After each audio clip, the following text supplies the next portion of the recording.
क्या लगातार 5वें दिन तेजी होगी? सबसे बड़ा और सबसे पहला सवाल आपके मन में यही होगा। गैप से ऊपर खुलने के बाद क्या बिक वाली का फिर से डर है या मजबूत बने रहेंगे? एफआईज की बिक वाली धीमे पड़ने के कहीं कोई संकेत हैं क्या? ये बड़ा सवाल है। और 24,700 आज इस लेवल को हमने ढूंढ कर निकाला है। ऐसा ही लेवल बैंक निफ्टी पर भी 54,000 का है। तो निफ्टी पर 24,700 का लेवल इंपॉर्टेंट क्यों है आज, ये जानने समझने की कोशिश करेंगे। और रिकवरी में कहाँ खरीदारी करें mid cap small cap cash के शेयरों में, अगर आप करना चाहते हैं तो। सर वैसे तो हम नॉर्मली ब्रॉडर मार्केट से बड़े दिग्गजों से शुरुआत करते हैं, लेकिन आज मैं इन्फोसिस पर आपसे पहले राय लूंगी, इसलिए क्योंकि 3 साल बाद बायबैक की तैयारी है। स्टॉक दौड़ेगा? चलना तो चाहिए, बिल्कुल चलना चाहिए। देखो आजकल आईटी शेयरों को चलने को ही आप दौड़ना मान लीजिए कि अगर अगर जिस दिन ये ना गिरे उस दिन मान लीजिए कि आज ये मजबूत है। बेचारों का इतना बुरा समय आ गया है। Once upon a time bluest of blue chip, blue eyed boys of Indian stock market.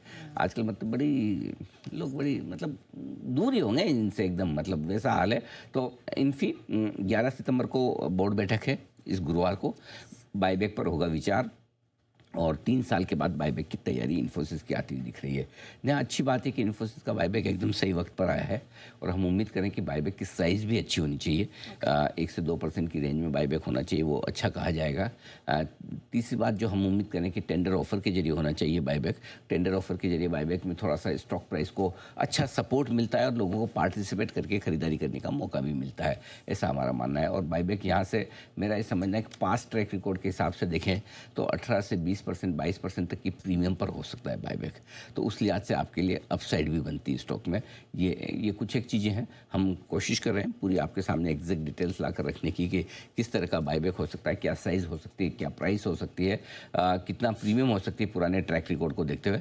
But on the face of I mean वो कहते हैं कि फटाफट वाली कैलकुलेशन में आप देखें तो मेरा मानना है 1 से 2% की इक्विटी का बाईबैक होना चाहिए, नंबर 1।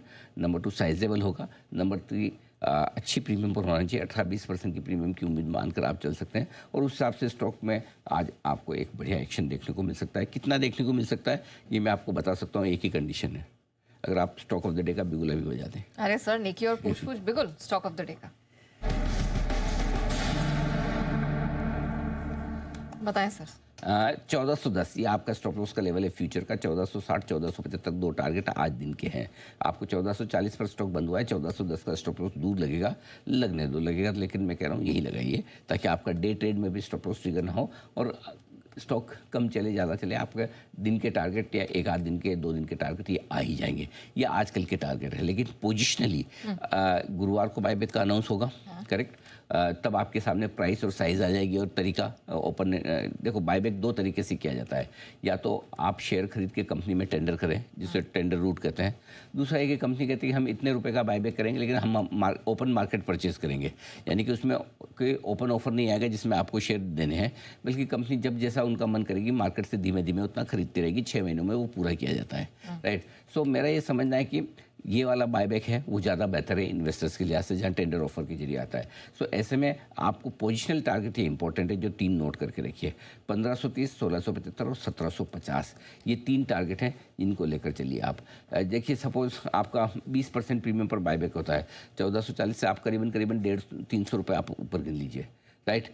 तो आपका 1740, 1730 के आसपास का बाईबैक का प्राइस हो जाता है।